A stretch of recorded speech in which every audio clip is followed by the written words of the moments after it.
제32편 다윗의 마스길. 허물의 사함을 받고 자신의 죄가 가려진 자는 복이 있도다. 마음에 간사함이 없고 여호와께 정죄를 당하지 아니하는 자는 복이 있도다. 내가 입을 열지 아니할 때에 종일 신음함으로 내 뼈가 쇠하였도다. 주의 손이 쥐하로 나를 누르시오니 내 진액이 빠져서 여름 가뭄에 마름같이 되었나이다. 내가 이르기를 내 허물을 여호와께 자복하리라 하고 주께 내 죄를 아뢰고 내 죄악을 숨기지 아니하였더니 곧 주께서 내 죄악을 사하셨나이다. 이로 말미암아 모든 경건한 자는 주를 만날 기회를 얻어서 주께 기도할지라. 진실로 홍수가 범람할지라도 그에게 미치지 못하리이다. 주는 나의 은신처이오니 환난에서 나를 보호하시고 구원의 노래로 나를 두르시리이다. 내가 내 갈 길을 가르쳐 보이고 너를 주목하여 훈계하리로다. 너희는 무지한 말이나 노새같이 되지 말지어다. 그것들은 제갈과 굴레로 단속하지 아니하면 너희에게 가까이 가지 아니하리로다. 악인에게는 많은 슬픔이 있으나 여호와를 신뢰하는 자에게는 인자하심이 두르리로다. 너희 의인들아, 여호와를 기뻐하며 즐거워할지어다. 마음이 정직한 너희들아, 다 즐거이 외칠지어다.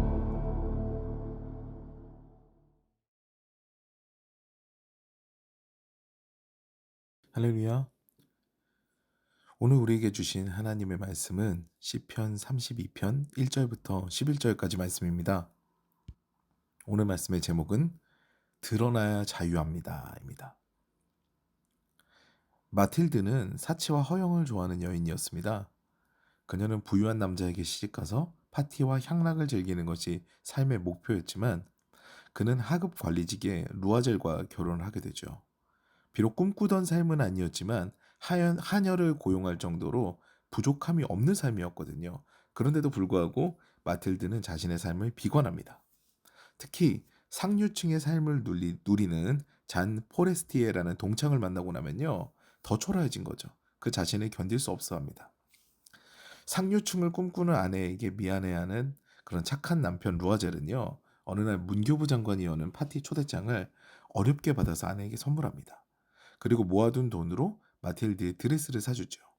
근데 오히려 마틸드는 역정을 냅니다. 이 옷에 맞출 보석이 없다는 거죠. 이에 루아젤은요, 마틸드에게 친구 포레스테의 양에게 빌리면 어떻겠느냐는 의견을 제시하고요. 마틸드는 친구 잔을 찾아가 다이아몬드 목걸이를 빌리게 됩니다. 파티에 간 마틸드는요, 파티를 즐기면서 행복한 시간을 보냅니다. 무려 새벽 4시까지 즐기죠. 그리고 집에 돌아왔는데요, 마지막으로 자신의 아름다운 모습을 거울에 비춰보려고 하는 순간 친구 잔이 빌려준 다이아몬드 목걸이가 없어진 겁니다. 아무리 찾아도 없어요. 남편하고 둘이 찾아도 없는 겁니다. 이에 그녀는 잔이 빌려준 다이아몬드 목걸이와 비슷한 것을 찾아서 거액을 주고 구입해서 돌려주게 됩니다. 이후 그녀는 이제 이전의 삶은 없어요. 편안한 삶은 없습니다. 하녀도 내보내야 됐었고요. 그녀와 남편은 빚을 갚는데 10년이라는 시간이 걸립니다. 얼마나 고생을 했던지 마틸드는 예전의 미모도 젊음도 모두 다 잃어버렸습니다. 이후 마틸드는요, 샹젤리제 거리에서 우연하게 친구 잔을 만나게 됩니다. 잔은요, 너무 늙어버린 마틸드를 언뜻 알아보질 못해요. 나중에 마틸드라는 사실을 알게 되니까 너무 놀라면서 너에게 무슨 일이 있었기에 이렇게 변해버렸니? 라고 묻게 되죠. 마틸드는 10년이 지난 그제서야 사실을 이야기합니다. 그때 목걸이를 잃어버렸고 그것과 비슷한 것을 사서 돌려주느라 빚을 졌으며 그 빚을 갚는데 10년이 걸렸다고 했죠. 그러면서 뿌듯하게 내가 그래도 이걸 다 갚아서 너에게 주게 됐어 라고 이제 의기양양 얘기한 거죠. 그러자 잔은 갑자기 너무 떨면서요, 몹시 슬퍼하면서 마틸드의 두 손을 꼭 잡고 이야기합니다. 맙소사, 어쩜 좋아, 마틸드, 그 목걸이는 모조품이었어. 이것은 기드 모파상의 소설 목걸이의 내용입니다. 물론 허영과 사치보다는 자족하는 삶을 살아야 한다는 그런 교훈도 중요하지만요, 우리는 그 외에 다른 교훈에도 주목할 필요가 있습니다. 거짓과 진실이라는 개념이죠. 진실을 내 안에 가두고 거짓으로 포장한, 다시 말해 나름 판단하여서 지혜롭게 살았다 생각한 마틸드의 삶이 여러분 보시기엔 어떠십니까? 그녀는요, 그 거짓으로 말미암아 10년의 인생과 젊음을 낭비하게 되었습니다. 사치와 향락, 허영을 좋아했어도요. 그 목걸이를 빌려왔어도요. 나중에 그 목걸이 잃어버렸다라는 것을 친구에게 정직하게 얘기했다면은, 그랬다면은 그 다음 삶이 그렇게 소모되지 않았겠죠. 낭비되지 않았겠죠. 참 안타까운 일이에요. 오늘 시편 32편은요. 다윗의 마스길로 알려져 있습니다. 마스길은 교훈시를 의미하죠. 이 시는 내용으로 봐서 개인 감사시나 참회시로도 분류가 됩니다. 그런데 여기에 중심 내용은요. 다름 아닌 정직한 회개입니다. 내가 정직하지 못하고 아뢰지 못했던 것들이 짐이 돼서 나를 짓눌렀는데 이제 주님 앞에 정직하게 회개하고 이를 감당하려 하니 자유해졌다라는 거죠.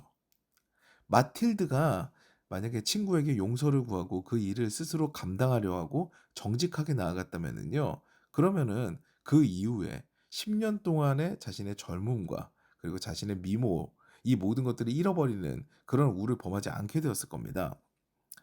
그렇기 때문에 굉장히 주님 앞에 정직하게 나아가서 회개하는 것은 중요한 일이죠.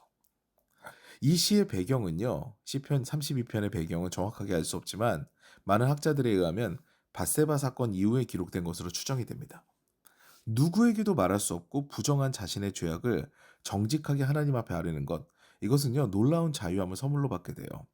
세상의 손가락질과 비난이 그를 향할 것 같아서 숨기지만 외려 그것이 자신을 숨막히게 하는 거죠. 다만 우리가 오해하지 말아야 되는 것은요. 다윗의 이 선언은요. 하나님께서 용서하시고 하나님께서 덮어주셔서 아무도 모르게 하시옵소서 이렇게 한다는 것이 아닙니다. 그는 하나님의 처분에 맡기겠다는 거죠.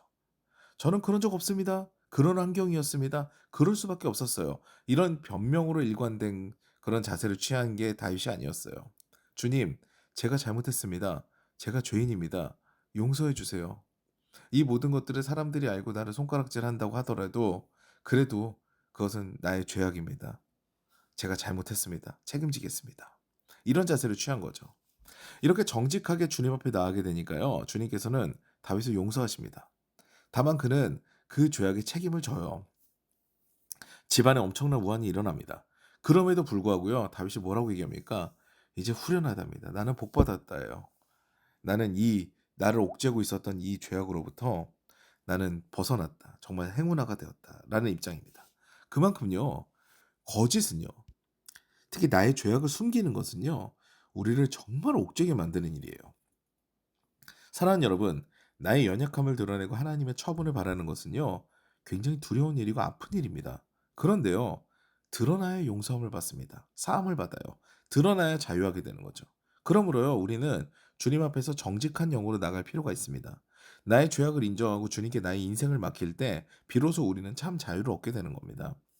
그러기가 쉽지 않은데 다윗은 이야기합니다. 말과 노새처럼 재갈과 고삐를 채워서 그 길을 걷는 것이 아니라 기꺼이 그 길을 선택하라 라고 하죠.